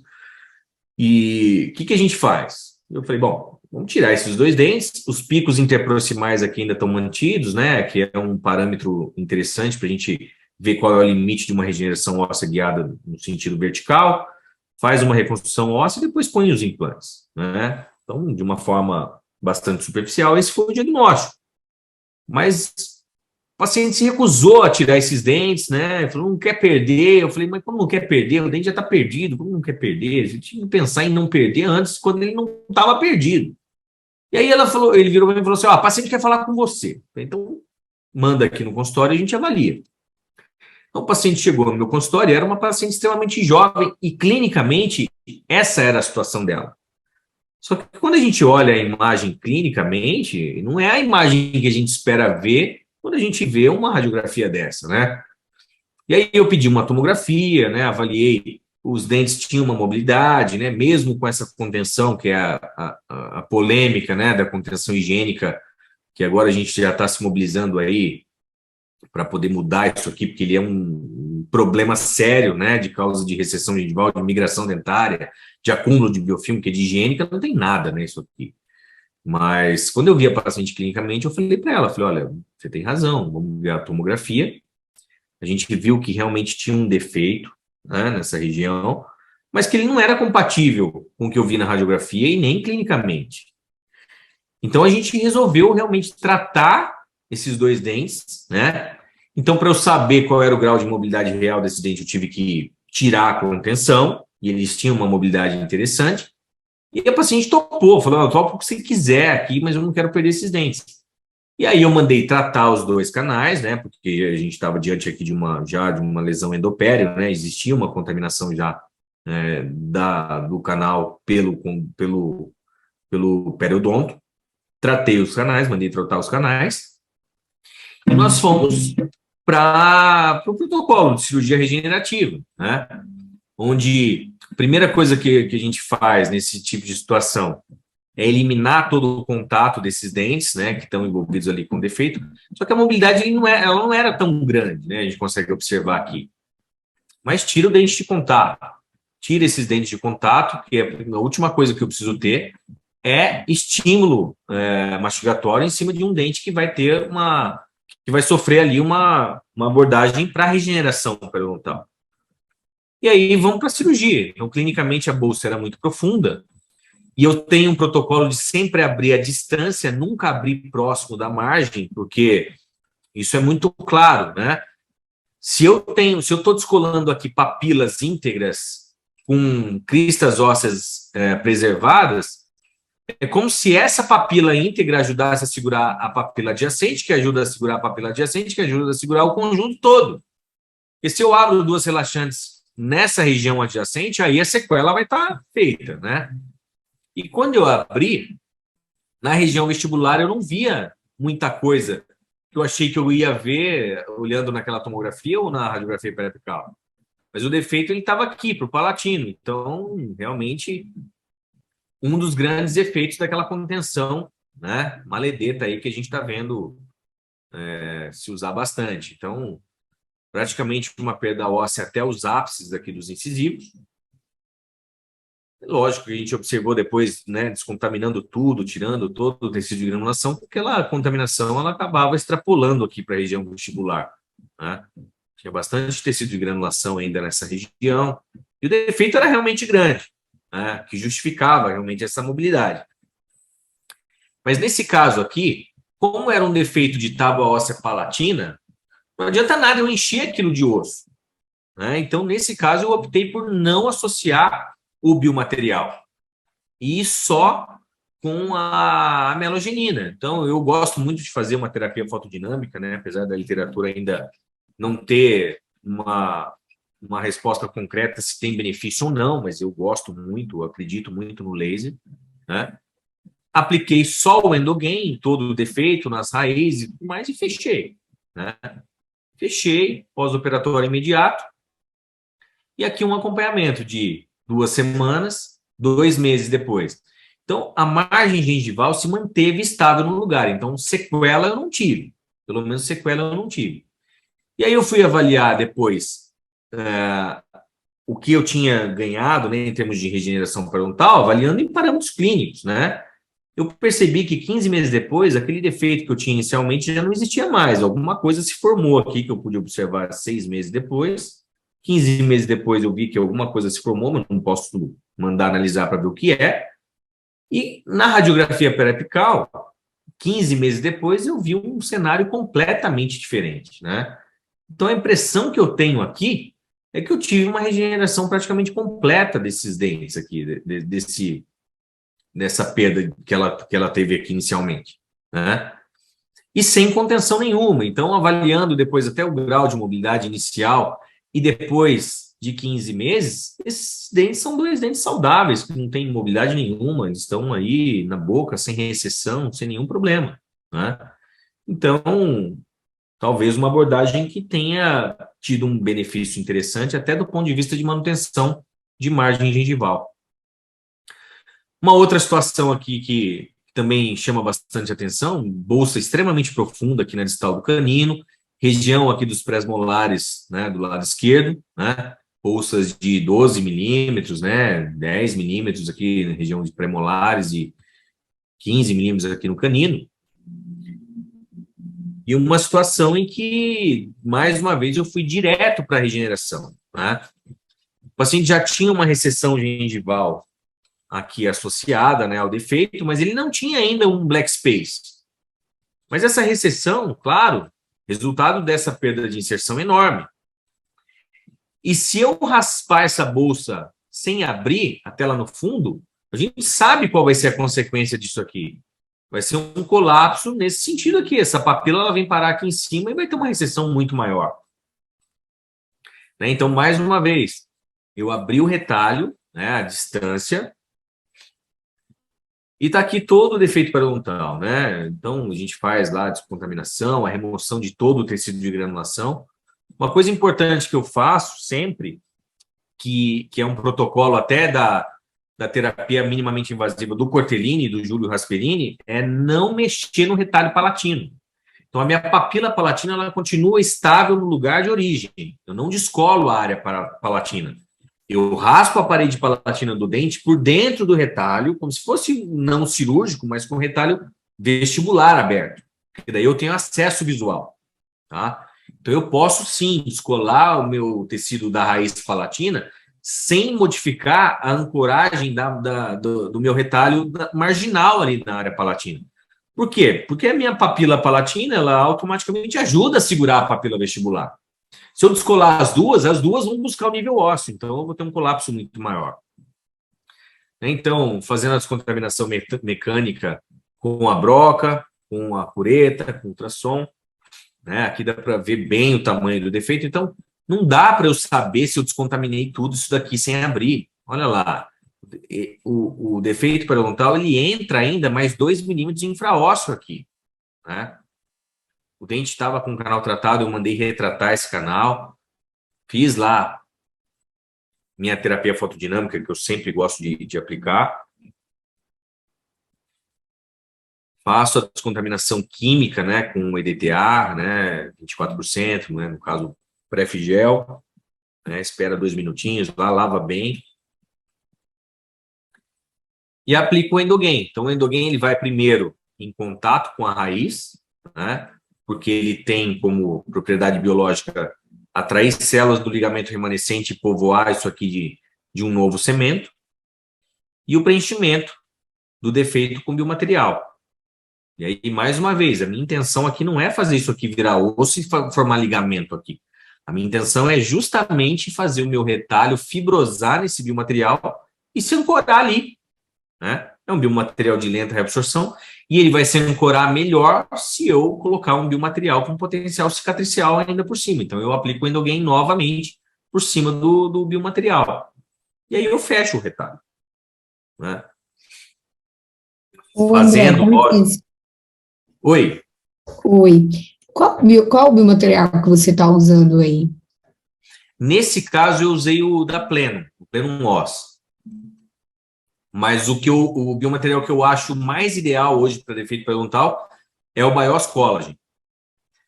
Por que o Bios Collagen? Porque o Bios Collagen, por ter colágeno, ele não fica soltando grânulos pelo sulco gengival no pós-operatório. E o fato do biomaterial particulado ficar soltando grânulos ali pelo sulco gengival, aquilo cria uma via de acesso da cavidade bucal com o fundo da bolsa.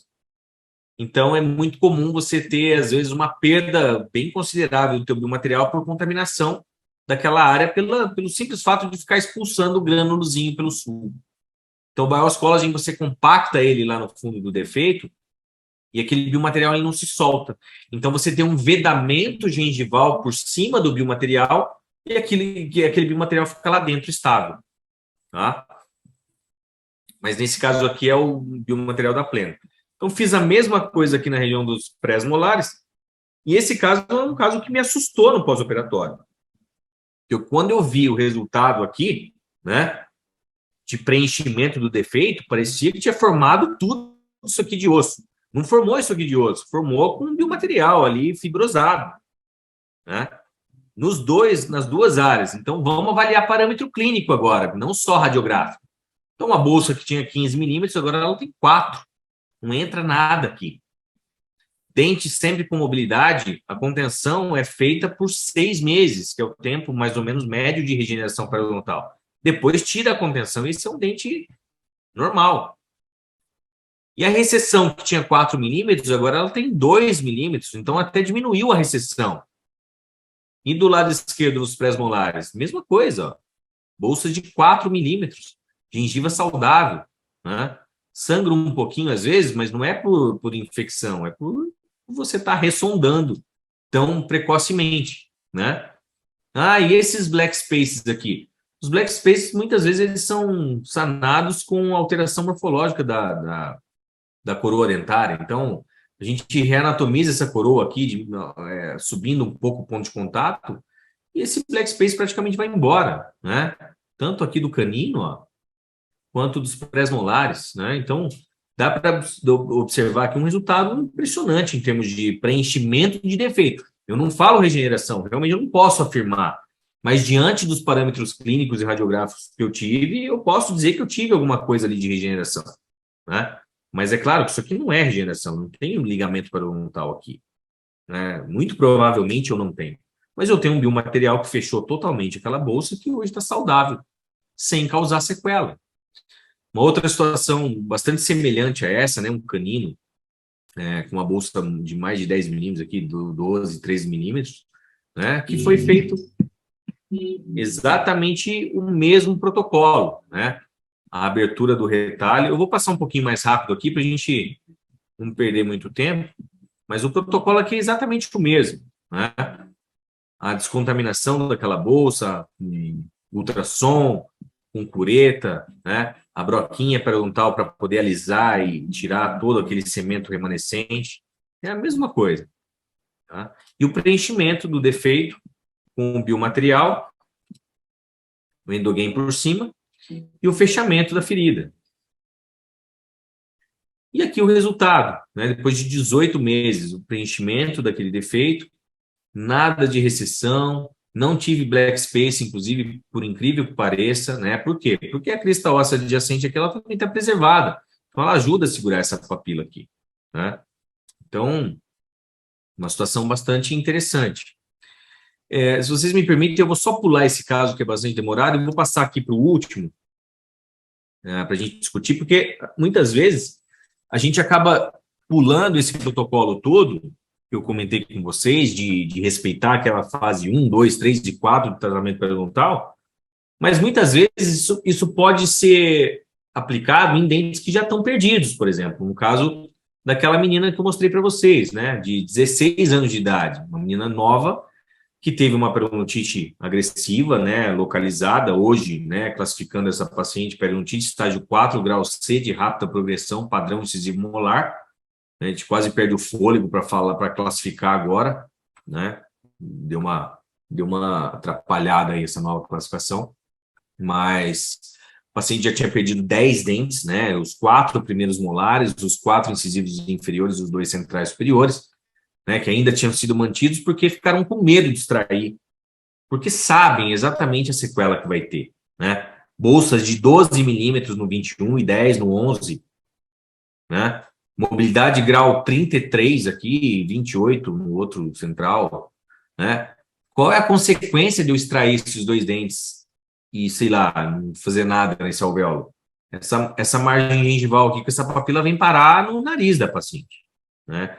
Então, esse é um caso que eu julgo hoje o maior desafio que eu já enfrentei na minha vida, porque eu realmente não sabia o que eu ia fazer nesse caso, né? Então, a história é muito interessante, porque essa menina ela procurou mais de 20 dentistas pelo Brasil todo para poder tratar a boca dela e ninguém quis aceitar o caso dela. Disseram que não podia fazer, não vou extrair porque vai sequelar e vai ficar muito feio, e aí vai ser difícil de reconstruir depois e tudo mais. Até que me indicaram o caso, não sei nem quem me indicou, até hoje eu não sei, eu viajo às vezes o mundo inteiro perguntando quem foi que me indicou, não apareceu ainda, mas me indicaram o caso, e nesse caso aqui, eu tinha que estabilizar aquela periodontite agressiva, que ela vinha já como diagnóstico, né, em que eu tinha que fazer um debridamento ali e medicar ela com metro e amox por 14 dias, e nesses 2 dentes eu não mexi. Então eu fiz uma raspagem supragengival nela, até porque ela não tinha bolsa nenhuma, além dessas dos molares dos incisivos superiores. Mas mesmo assim a gente precisa entrar com esse protocolo para que aquela ecologia tá totalmente desbiótica ali possa se equilibrar novamente. E na verdade não existe nenhum caso na literatura de recidiva de periodontite agressiva. Ela pode ter uma periodontite crônica depois, mas de agressiva novamente não tem. Então, eu jogo lá a bomba de antibiótico, equilibro aquilo ali, e aí eu tenho que tratar a partir de agora, né? A partir do momento que a boca dela ficou, entre aspas, saudável, né? A não ser nesses 2 incisivos centrais que eu não abordei de jeito nenhum. Porque se eu raspo isso daqui, né, junto com o protocolo de tratamento de doença, essa gengiva ela vai lá para o ápice dos dentes. Se eu removo esse dente, que é o que a fase 1 me recomenda, eu causo novamente a mesma sequela. Essa gengiva, essa papila aqui, ela vai parar lá no ápice. Então, era um caso que realmente me desafiou bastante, né? Eu não sabia o que fazia, e na época eu tomei a decisão de tirar esses 2 dentes, fazer 2 implantes imediatos. Claro que os implantes não iam ser colocados da forma convencional, né, 2 milímetros infraósseo lá, porque ela tinha um defeito vertical de 10 milímetros, então não poderia colocar o implante a mais 2 infraósseo, porque senão as coroas iam ficar gigantescas. Então, é um protocolo que eu jamais faria, fiz uma vez na vida e nunca mais pretendo fazer na boca de ninguém. Mas eu achava que, através do protocolo de implantação imediata, era o protocolo que eu tinha a melhor chance de conseguir um bom resultado, né? Então, se a gente olhar aqui sistematicamente os dados, né, do periograma, a situação tridimensional aqui da tomografia, a gente vê que é um defeito bastante grave e que não tinha muito o que fazer. Então, eu resolvi colocar os implantes metade para dentro e metade para fora, ativar esses implantes imediatamente com 2 provisórios e fazer todas as manobras de reconstrução simultânea ali, de preenchimento dos defeitos, reconstrução óssea tridimensional simultânea, com enxerto de conjuntivo, com tudo, né? Porque eu, na minha cabeça, era a melhor chance que eu tinha de ter um bom resultado. E aí, não pode, essa menina é muito nova, não pode pôr implante, não terminou desenvolvimento ósseo. Eu não liguei para nada disso. Bom, qual é a consequência de colocar implante na boca de uma menina de 15 anos? Vai atrapalhar o desenvolvimento ósseo. Tá bom, atrapalhar de que forma? Me fala concretamente o que vai acontecer. Vai expandir o resto do arco que a região anterior não vai? Pode ser. Tá, ninguém sabe. Então vamos ver o que acontece, né? Mas naquele momento, não sei se vocês concordariam comigo, para mim era a melhor opção. Eu não via outra forma, né? Por quê? Se eu extraísse os dentes, vamos preencher esse alvéolo com biomaterial. Bom, já não tem alvéolo, né? Porque a perda óssea é enorme. Então, qualquer biomaterial que eu colocasse aqui ia se perder, eu ia ficar com defeito vertical. Mas depois reconstrói. Tudo bem, mas qual é a previsibilidade de reconstruir um defeito vertical desse tamanho? E, digo mais, devolver essa papila. Eu digo, pela minha experiência cirúrgica, é 0. Eu nunca mais consigo essa papila de volta. Nem se eu tiver uma reconstrução vertical, é bastante interessante, mas a papila nunca mais. Então eu não via outra forma. Realmente não conseguia ver outra. Desculpe, gente. Eu não conseguia ver outra forma de tratar. Aqui é o resumo da história, né, desse caso. Eu vou passar aqui para vocês. Vocês estão ouvindo o áudio aí? O maior desafio da minha vida. Sim, Está dando para ouvir o áudio? mais ou menos. Tá Mais ou bem menos? baixinho. Tá, eu vou tentar passar aqui para vocês. Aí,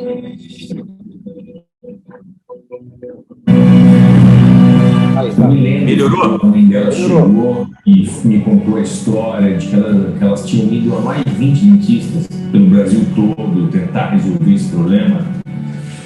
E eu fiquei bastante preocupado com isso, porque o caso dela realmente era bem desafiador. Era uma criança que estava perdendo os dentes e a mãe dela não entendia o porquê que estava acontecendo. Eu não encontrei pessoas que se interessassem pelo caso devido a ela ser muito nova, devido a ela não ter idade suficiente para um procedimento mais rígido que aparentemente eles alegavam ser perda óssea, porque os dentes dela estavam se balançando, caindo tudo. Foi traumatizante cada vez que um doutor falava assim, não vou mexer. E foram inúmeros doutores. E Paciente 8 anos depois já. eu ia usar.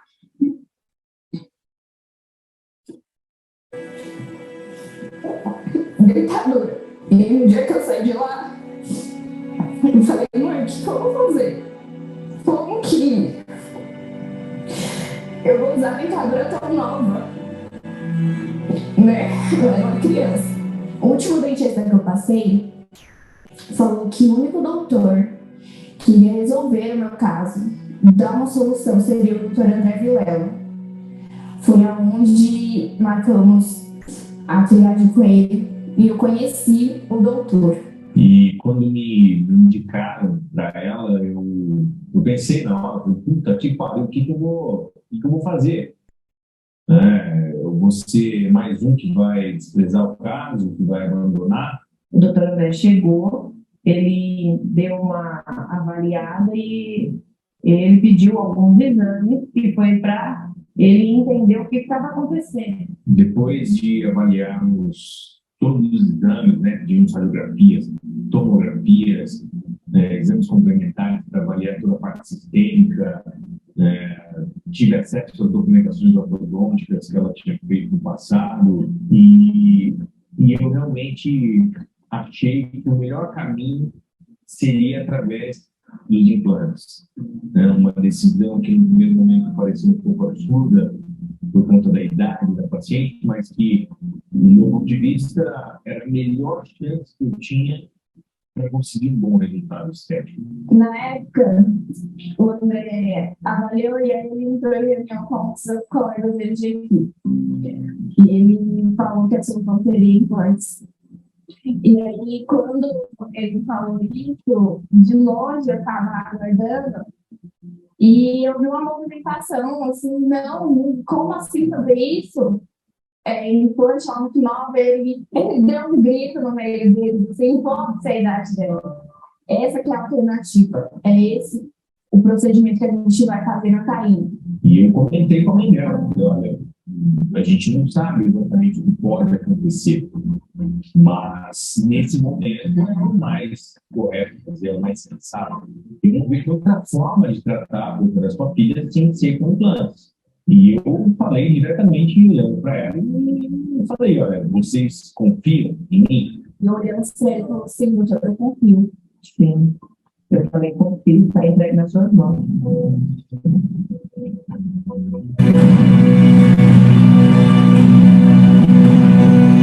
E foi depois de 21 dias, foi quando nós removemos a sutura, que eu olhei para o pós-operatório e falei, esse jogo nós vamos ganhar. Depois de 6 meses, a gente finalizou o tratamento, colocando porcelana nos implantes. Eu olhei nos olhos dela e eu vi que ela tinha uma felicidade que ela não conseguia mostrar, que ela realmente estava satisfeita com aquilo que a gente tinha feito, com as decisões que a gente tinha tomado lá atrás. Fui acompanhando, 1 ano, tudo bem, 2 anos, 3 anos depois eu comecei a ver a consequência de ter colocado os implantes na boca de uma criança, né, na boca de uma jovem de 16 anos. Foi quando eu percebi extrusão ali dos dentes adjacentes, né, laterais e caninos, e que eu percebi que aquela sequela não era nada perto do benefício que aquilo trouxe. A partir daí, a gente ainda teve que fazer algumas correções de gengivais, né, por conta da extrusão que teve dos laterais e dos caninos. Fizemos um aumento de coroa clínica, após alguns meses de ortodontia, né, para inclusão novamente desses dentes.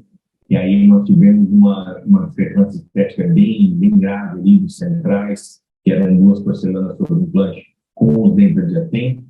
E eu falei para ela que era o momento de a gente mexer novamente na região anterior. Trocamos os porcelanos anteriores, né, dos incisivos centrais, e depois de 8 anos, é esse resultado que vocês estão vendo.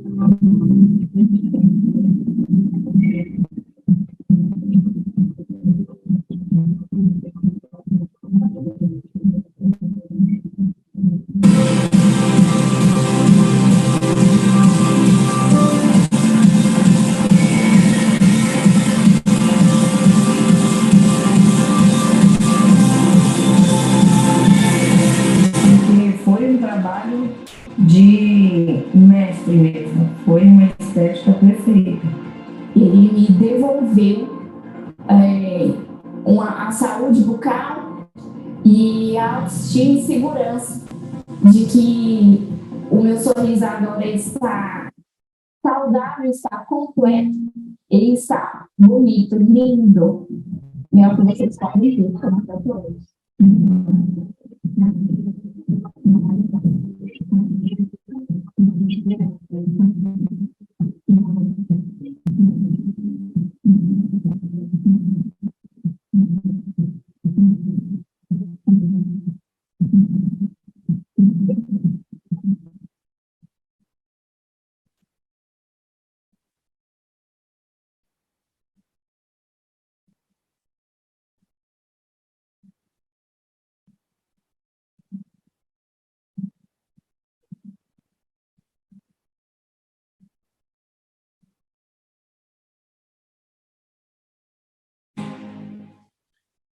E esse é o resumo do caso, né, gente? A gente está publicando agora esse caso já com 8 anos de acompanhamento, a gente está em fase final aqui de acompanhamento. Então, a sequela de colocar implante numa criança foi isso. Tive extrusão de laterais e caninos, coloquei aparelho na boca dela, voltei os dentes para o lugar, fiz um aumento de coroa desses dentes que ficaram depois hiperplasiados, troquei as porcelanas e a gente foi acompanhando.